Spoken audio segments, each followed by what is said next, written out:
Hello friends, బాగున్నారా? బాగుండాలని కోరుకుంటున్నాను. ఇప్పుడు మనం వీడియోలో చూపించబోతున్న ఏంటంటే గరం మసాలా. ఇది సింపుల్గా, ఈజీగా, టేస్ట్గా ఎలాగా రెడీ చేసుకుందామో మన వీడియోలో ఇప్పుడు చూద్దాం. ఇది చాలా బాగుంటుంది. వెజ్లోకి కానీ, నాన్ వెజ్లోకి కానీ, స్నాక్స్లోకి కానీ, ఫ్రైలోకి కానీ మనం రోజు చేసే వాటిలో ఈ మసాలా మనము వేసుకుంటే టేస్ట్గా కూడా బాగుంటుంది. ఘాటు లేకుండా నిల్వ ఉండేలాగా స్టోర్ చేసుకున్న మనకి పురుగు పట్టకుండా టేస్టీగా మనకి సులభంగా ఎలాగా పక్కా కొలతలతో ఎలా తయారు చేసుకుందామో సింపుల్గా ప్రాసెస్లోకి వెళ్ళిపోదామా. స్టవ్ వెలిగించి ప్యాన్ పెట్టేసి అలాగే ఇది చెక్క ఇలాగా కట్ చేసుకొని, పెద్ద చెక్క అయితే అలాగా ఇలా తీసుకొని ఇలాగా తుంచుకొని మనము వేసుకోవాలి. అలాగే జాజికాయ 2 ఇలాగా పగలగొట్టి 2 ముక్కలు, అలాగే మరాఠీ మొగ్గ 3 తీసుకున్నాను. అలాగే స్టార్ పువ్వు ఒక 6 ఇలాగా తీసుకొని, ఈ స్టార్ పువ్వుని అలాగా తీసుకొని మనం ఇలాగా విరుచుకొని వేసుకోవాలి.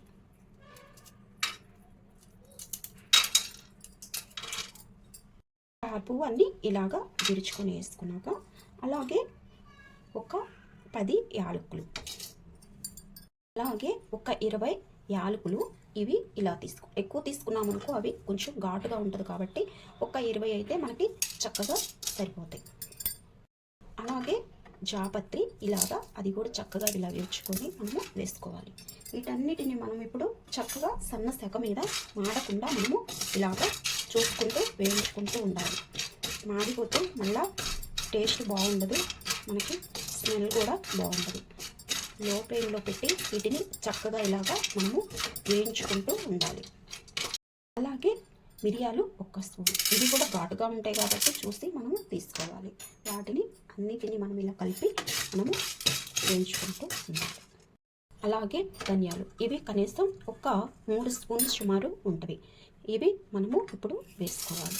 ఇవి ముందుగానే వేస్తే కలరు చేంజ్ అయిపోయింది, అందుకని మనము అవి వేగినాక మనం ఇంటికి వేసుకొని ఇలాగా వేయించుకోవాలి.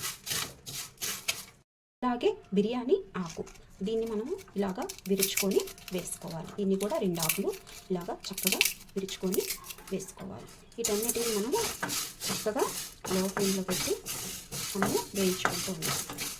చక్కగా మనకి ధనియాలు కూడా కలర్ ఇలాగా కొంచెం చేంజ్ అయినట్టు. అలాగే సోపు 1 స్పూను, అలాగే సాజీరా 1 స్పూను, అలాగే జీలకర్ర 1 స్పూను. అన్నీ మనము మొత్తము చక్కగా ఇలాగా వేయించుకుంటూ ఉండాలి. చూడండి, వేగుతుంటే మనకి మంచి స్మెల్ వస్తుంది. వీటన్నిటిని ఇట్లాగా వేయించుకుంటూ ఉండాలి. మనము వీటన్నిటిని చక్కగా ఇలాగ వేగిపోయినాక మనము స్టవ్ ఆపేసేసి ఒక ప్లేట్లోకి తీసుకుంటాం. చక్కగా మనకి ఇలాగా ఆరిపోయినాక తీసుకుందాం. చక్కగా మనకి ఇలాగా మనము వేయించుకోవాలి. ఏంటంటే ఇలాగా వేగిపోతే మనకి టేస్ట్ బాగుంటుంది, స్మెల్ బాగుంటుంది. మాడకుండా చక్కగా ఇలాగా వేగేటట్టు చూసుకోవాలి. ఇప్పుడు మొత్తం ఇలాగా మిక్సీ జార్లోకి మనము మొత్తం ఇలా తీసుకోవాలి. మనము మొత్తం ఇట్లాగా చక్కగా మిక్సీ జార్లోకి తీసుకున్నాక దీంట్లోకి 1 పావు స్పూను సాల్ట్ వేద్దాం. ఎందుకంటే ఇది ఎక్కువ రోజులు నిల్వ ఉండటానికి మనకి బాగుంటుంది, పురుగు పట్టకుండా. ఇది బయట చేసే వాళ్ళు కూడా ఇలాగా వేసి చేస్తారు. ఎందుకంటే పురుగు పట్టకుండా నిల్వ ఉండటానికి మనకి సాల్ట్ వేస్తే బాగా పనిచేస్తుంది. వీటిని మనం ఇప్పుడు చక్కగా మెత్తగా పొడి చేసుకొని చూద్దాం. చూడండి, మనకి మెత్తటి పొడిలాగా ఎలా వచ్చిందో ఇలాగా ఈ విధంగా రావాలి. ఇది మంచి స్మెల్ కూడా వస్తుంది. దీన్ని వెంటనే డబ్బాలోకి తీసుకోకుండా మనము ఆ వేడి మీద ఒక గిన్నెలోకి ఇలాగా మనము తీసుకోవాలి. వేడి చల్లగా అయిపోయినాక చల్లారినాక మనం అప్పుడు డబ్బాలోకి తీసుకోవాలి. ఇదంతా చక్కగా ఇలాగా గిన్నెలోకి తీసుకున్నాక డబ్బాలోకి తీసుకున్నాం. చక్కగా ఇలాగా ఆరిపోయినాక తేమ లేకుండా తీసుకున్నామంటే చక్కగా స్టోర్ చేసుకున్నామంటే మనము పాడైపోకుండా చక్కగా నిల్వ ఉంటుంది.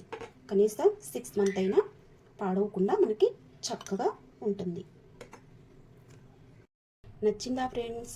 కమ్మని గరం మసాలా ఇంతే తయారు చేసుకునేది.